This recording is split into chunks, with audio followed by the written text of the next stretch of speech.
The aeroplane is about to take off. Please fasten your seatbelt, comb your hair. The air stewardess is about to hand round the wine-style drinks and nibbles. Where are we heading to? We're heading towards Jools and Jim's Joyride, past the jumbo peanuts.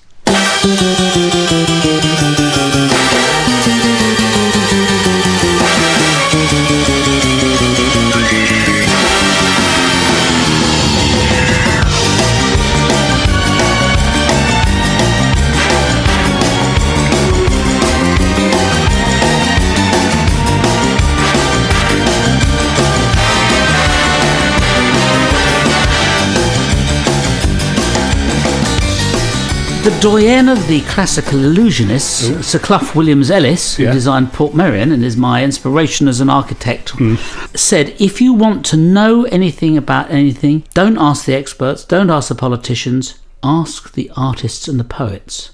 So now we have a fantastic poet and a great writer, a man who's won lots of awards for his great writing, has marvellous books, and is a marvellous fellow altogether, and my dear friend. Are you ready for him? But who is it? It's Ben Okri! Ben! Welcome to our podcast, well, Ben. It's a real pleasure, especially after a very generous announcement like that. Well, that was... And it's so nice to see a man wearing a beret and pulling it off well, because I have always been a fan of the beret, but I'm never sure I can really swing it. You have worn a beret often, I've seen it. Yeah. Well, you have the right head for it. The beret is actually the only hat that sits on my head without looking tiny, because my head is so massive. That is true. Yes, berets are they're very generous. It's very forgiving to the larger-headed man. They're very generous and they're very adaptive. And you can also use it as a carrier bag. Oh, I've never tried that. No, neither have I, but I just thought, it's an ideal hat for, maybe carry some apples home in. Ben had an interesting thought, which he was saying just before we started to record, but I'd like to pick up on this. He was talking about star signs and how some people, and this is what I would like to ask him about, some people try and get their baby to be born. I know you just had a grandson and I've got one on the way, but people try and plan it so their baby will be born on a particular day, so there'll be the right star sign. Is that how it works? I think the ones I do know about have certain strong affinities for certain star signs and want to have those star signs if it's possible. What are you? I was hatched. You were born throughout all of the star signs. Oh yes, in a combination of the star signs rolled into one space. You're Aquarius. Well, that's right, because and I know that because we've got the same birthday. Exactly. This is a birthday jaunt, is it? Well, it looks like it is now. Yeah. So we're Aquarians, which means it's artistic, isn't it? It's the water bearer. They're people of ideas. This is from my general reading of astrology. Who's that? Is it Russell Brand? Yes. Is it Russell Brand? I think Joyce is an Aquarian. I might be wrong.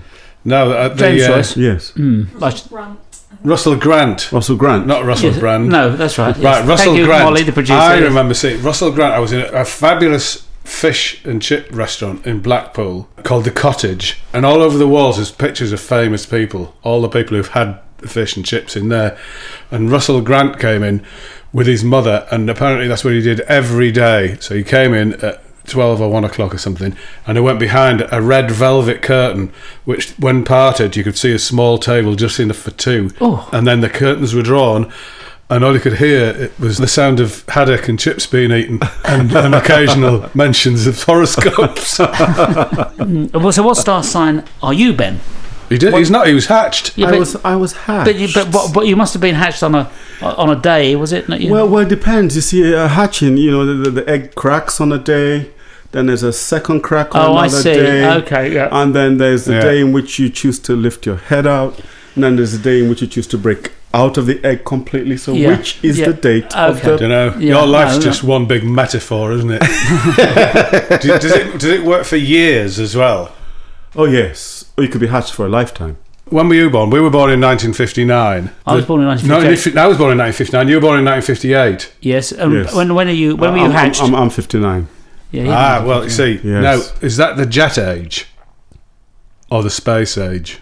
What do you think, Ben? I'm going to choose the space age. Do you think it was just the start of the space age, maybe, wasn't it? Yes. What are we in now? The computer? No, it's not the computer age. What age We're in the post-computer age. Post? What is that then? What is it? Well, that's it. We just call it post till we know what it is. Just post-computer. Yeah. Or you could say it's the AI age, maybe. It's a bit hard, maybe is what you're saying, that you can't really say what an age is at the time. So, for instance, when people were in the Renaissance, they never said, "Oh, we're in the Renaissance now." That's what I say. I'm a Renaissance artist. No, but it's only after looking back. They call, when they lived in the Victorian age, they didn't say we're Victorians. They didn't think they were Victorians. They just thought they were now. So we think we're now. So what would you think we might look back and call ourselves? Do you think it would be the artificial intelligence ages? You mean children born around this time? Yeah. Yeah, I think it would be I think the naming of ages is something that very influential historians do. Renaissance was named by an Italian in the 19th century. 100 years afterwards, it still wasn't called the Renaissance age. I think maybe the thing that defines us most now is a change in the nature of the way in which we read. 20, 40 years ago, it was for us. It was a book. Now you can read on a tablet. You can read by listening. You can read. You read on your computer. Yes. We read more in a hurry.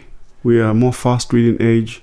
Well, I think that's true of everything. People's attention span is short. They'll read a tweet. They'll read a headline, but they might not read a book. Yeah. But you had a theory earlier, Jim, where you were talking about, if we were doing a bit of time travel, if somebody had come to the 20th century, you said they thought there'd be two things. They'd be walking around.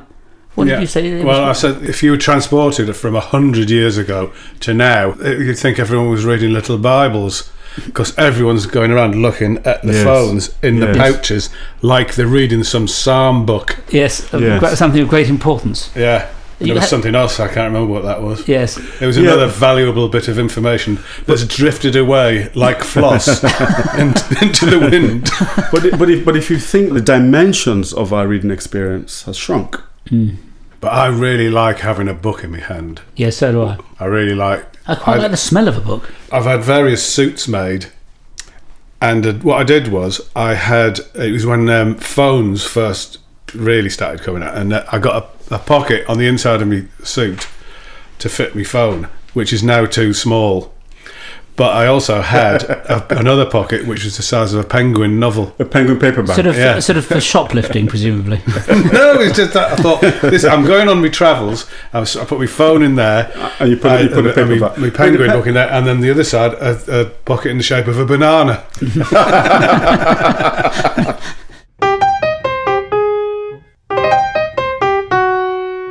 We are talking about transport here, very vaguely, and journeys. And so sometimes it's a journey by car or by plane or on foot, or it might be just a journey around your living room. Do you like travelling, Ben? Yes, I love travelling. I'm just astonished by the deliberate limitation of the journeys you've mentioned. Why can't it be a journey in a book, a journey in your mind, a journey in your imagination, a journey through memory, a journey through dreams? Yes. Journeys through paintings. Yes. Yeah. Journeys through music. We like these type of some of the best journeys I've made. I've been just sitting back and listening to a piece of music, and I'm gone. I've left where I am. I'm in Iceland. I'm in Germany. I'm in the West Indies. The heat's changed. The quality of the air on my skin is different. I find it with a very good writer, with a few sentences, they can put you into the time and the place that they're describing. Yes. And it's just literally, it'll be like sort of maybe 3 sentences, but somehow you're plunged straight into wherever it is. I'll give you a sentence like that. It's not one of his best books. It has this beginning that does exactly that. You know how it is on those mornings in Havana. To have and to have not, Ernest Hemingway. Yeah, that's a morning in Havana. I was there for a moment. You know how it is on those mornings in Havana. Mm. I think that you know how it is a very important part of the transportation you're talking about. Yeah. Because transportation is very rarely immediate. There's a sort of an initiatory stage to it. And that you know how it is. You're invited to imagine. Yes, even if you've never been to Havana. Even if you've never been to Havana. You can smell, but I smelt the air. I smelt the morning air in Havana. Yeah. You see, now in music, for instance, I sometimes listen to old records, and I like that because it takes me to that place. Yeah. Whether it's an old record, perhaps it might be made in New Orleans in the 1930s, or in Jamaica in the 1950s, Yes, or it yeah. might have been made in Germany in the 1960s. You know, I like being taken to that place. Yeah.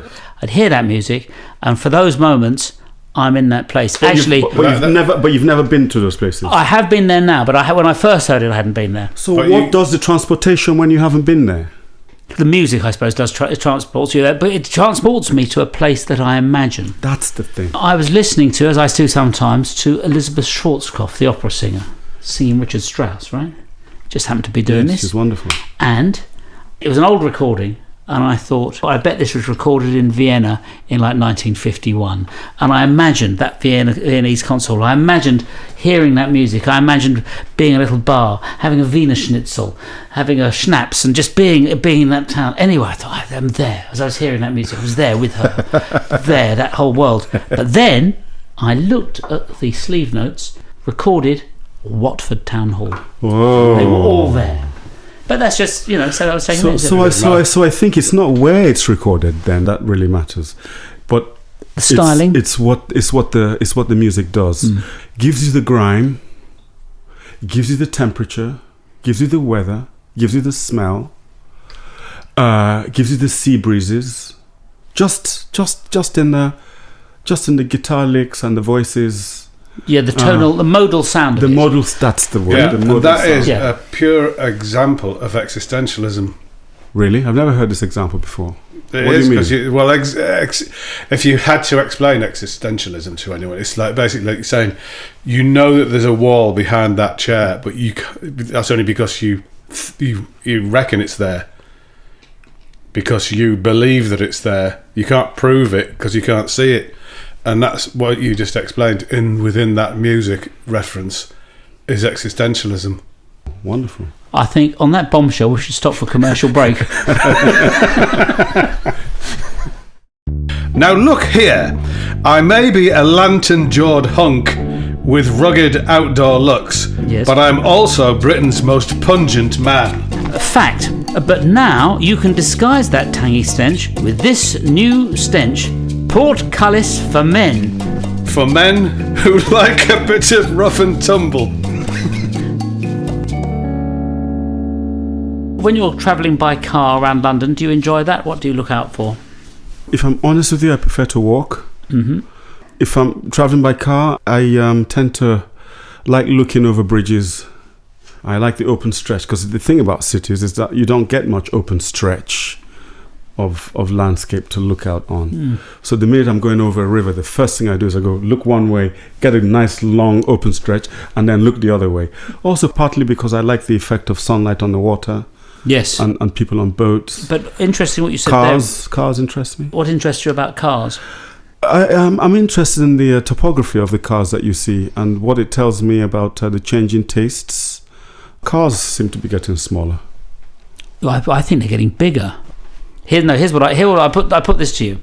I think the modern car appears to be smaller. Yeah. But if you got a modern Mini, and let's face it, Mini is supposed to mean small, Yes. and put it next to an old Mini, Oh, yes, of it would course. completely Yeah, dwarf it. right, yes. And if you put an old-fashioned Range Rover next to a Oh, new yes. Mini, Oh, yes. the old-fashioned Range Rover is probably smaller than the new Mini. Because Wow. that's Yes, of just the course. modern cars. I think maybe because of all of the stuff like the safety features, I suspect is what it is. Yeah. They've and whatever else they put in them. They've done air conditioning and all this different stuff. The modern car is, I think, much bigger. So that's what I would. That's what. What about our buses? Are our buses I think they're smaller bigger. or bigger? I think they're bigger too. Yeah. Well, they're definitely getting smaller in America because they're all. Because they used to be bigger. I mean, the Yes. 50s. Well, they used to be 50s, giant 50s, their cars. cars were roads. Exactly. Yeah. Cars. And I cars was like a used to house. like going to America and looking at the cars because they were bigger and different and flashier than the ones you used to see in Britain. And now you don't. Now go to America and it all looks the same. It's a great disappointment. You get out at the American airport hoping to sort of have absurd, vast Cadillacs. Yeah. None of it. They're all No, kind they're of all going around in yeah, Hondas. Yeah. And I was in Japan and I noticed everyone in Japan, all the cars are all white. Small white cars. But that would be, because this is actually another tip I've got, which is true. We did some shows out in the desert and all of the cars are white because it really does stop the heat. And I had a car that had a white roof, and on a hot day, if you leant on the green part of the body, ouch. Yeah. If you touch the white roof, absolutely nothing, no heat at all. So it is true. That's white is reflective. Have you ever fried an egg on your bonnet? No, look forward to it. That's probably why they have white houses in hot Of course, countries. like you're in Greece and it's like all in white Greece, there. yes. Certain Arab countries like white houses. So what's the best colour for a car?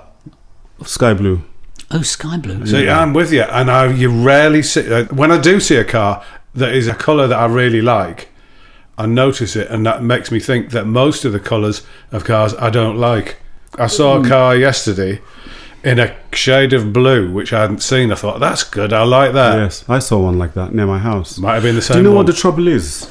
It's because artists don't design the colours of cars. I think you're right. I think they used to.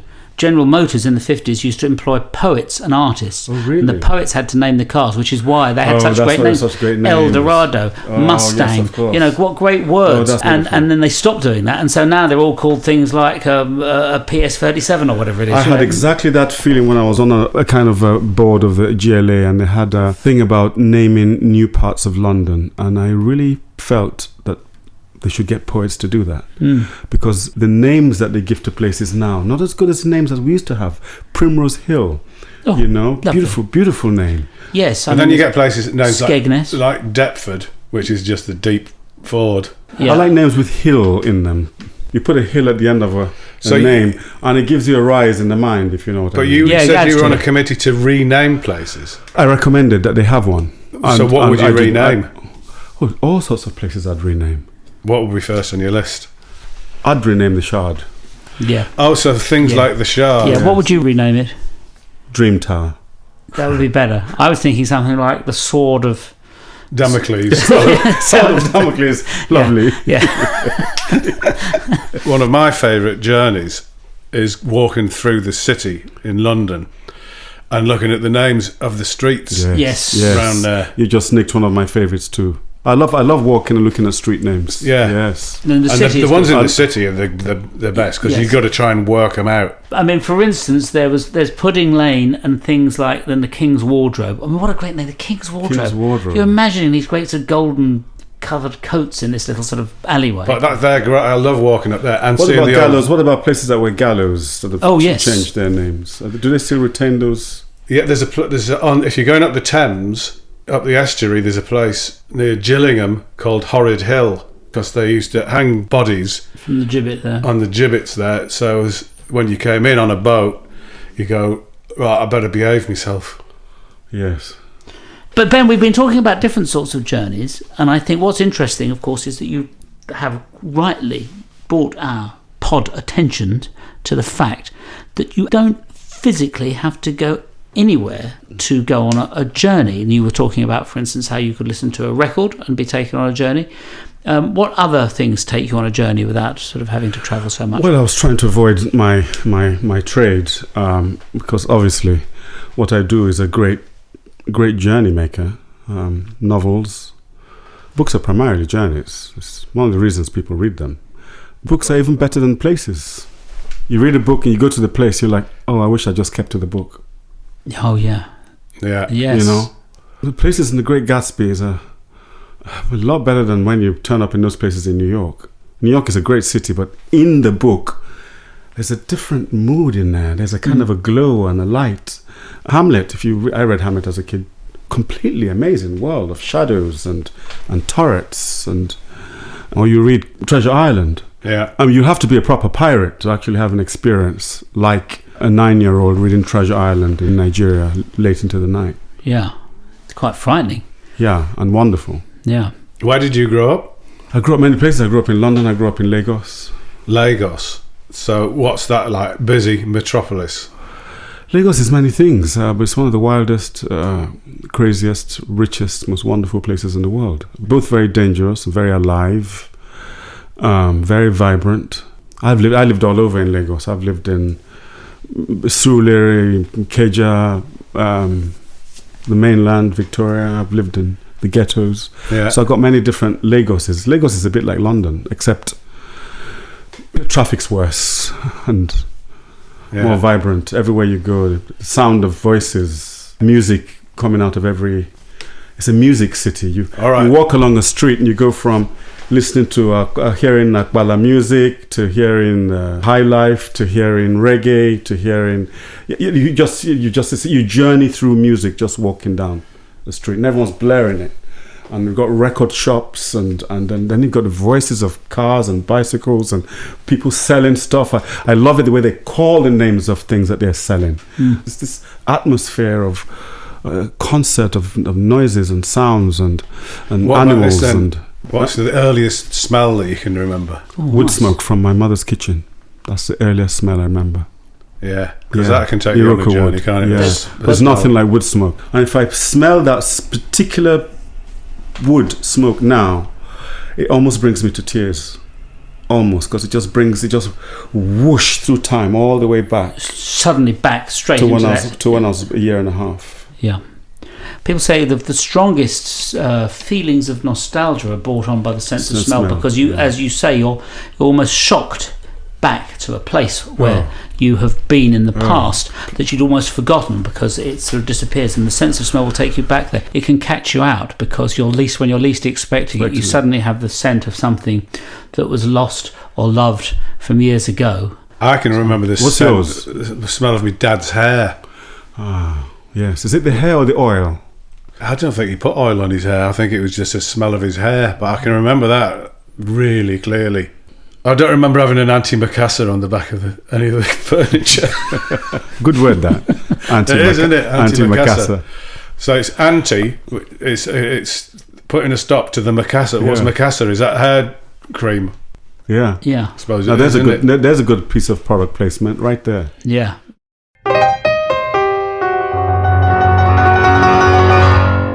Going back to the sense of smell, I've just remembered, actually, I did have a very strong sense of... So I've got the piano now that my late mother had, and before that, her late mother had it, which was my grandmother's piano.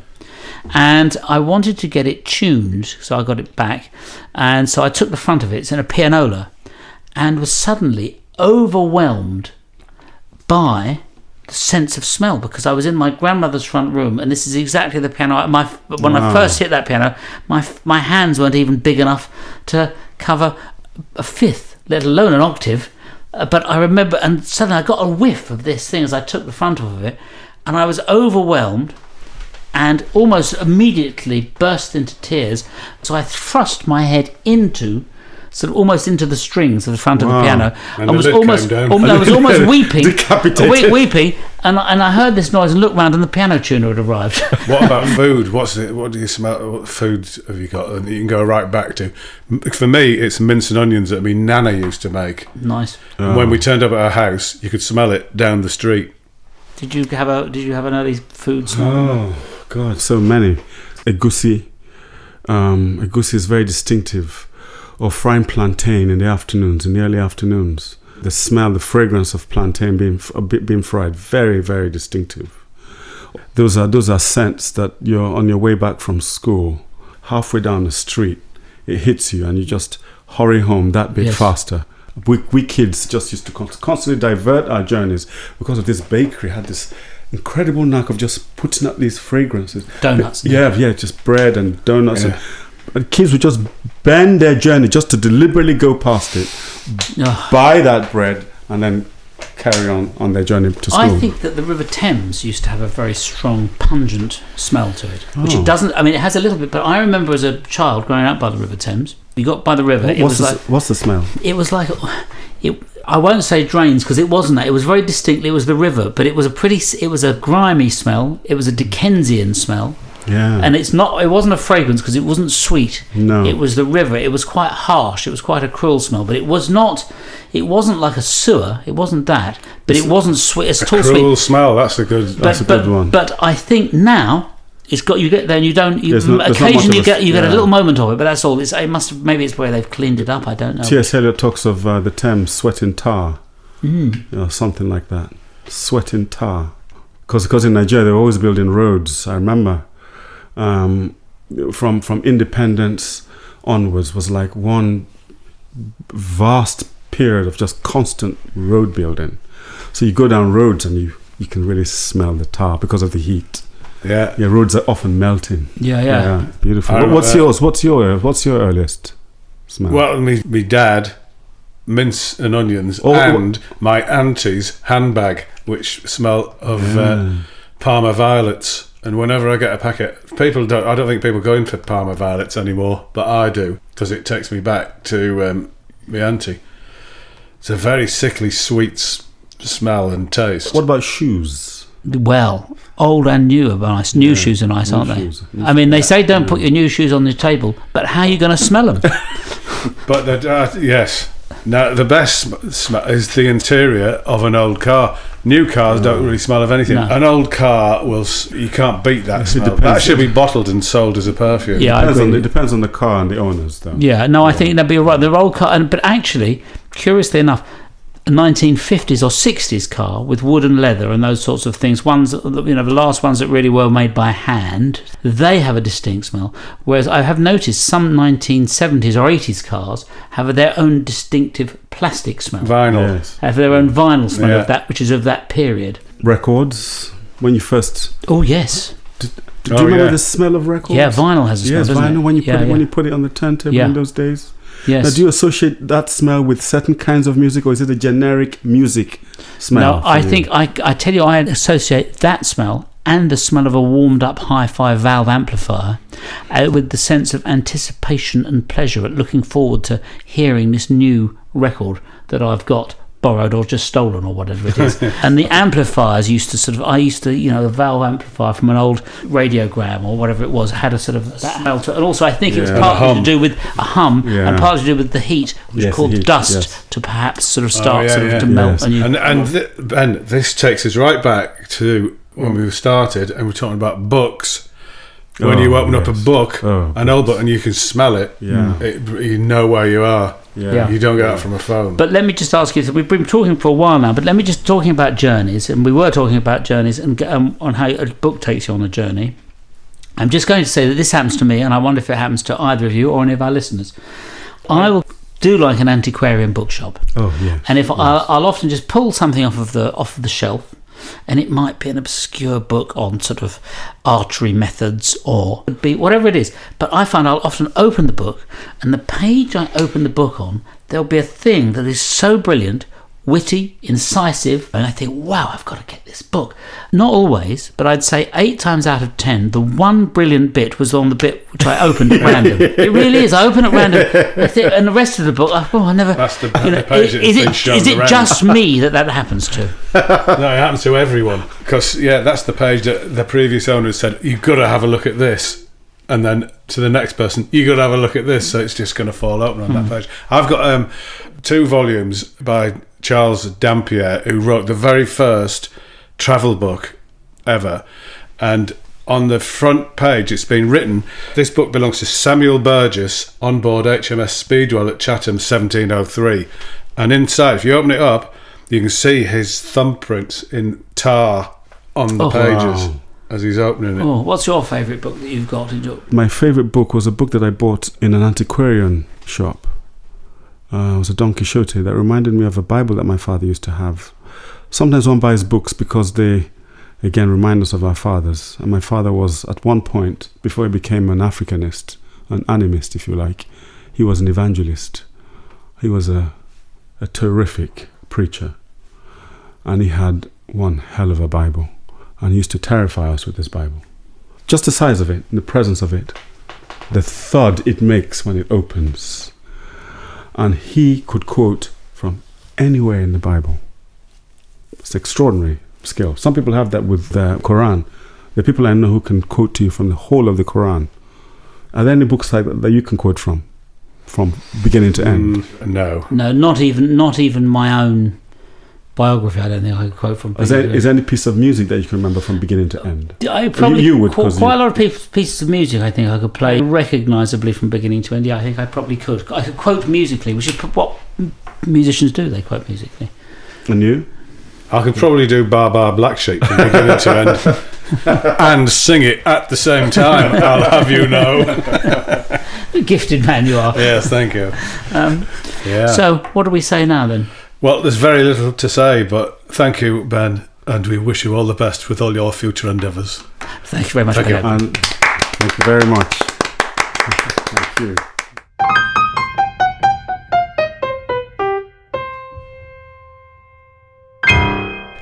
Well, there goes Ben, off into the sunset in a very poetic manner.